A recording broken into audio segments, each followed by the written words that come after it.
In today's video, I am going to teach you how to fix Google Chrome forbidden download. Start by opening Google Chrome on your computer. Once Chrome is open, look to the top right corner of the browser window and click the three-dot menu. From that menu, click Settings. On the Settings page, find the section called Privacy and Security.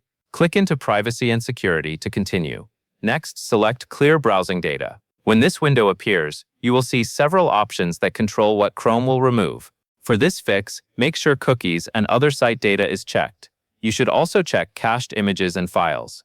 These two items are important because damaged cookies or old cached files can sometimes interfere with website permissions and cause download errors, including the forbidden download message. Restarting the browser helps apply the changes properly and gives Chrome a fresh start. After Chrome opens again, go back to the page where you were trying to download the file and try the download one more time. In many cases, this simple cleanup resolves the problem right away. That covers everything you need to know.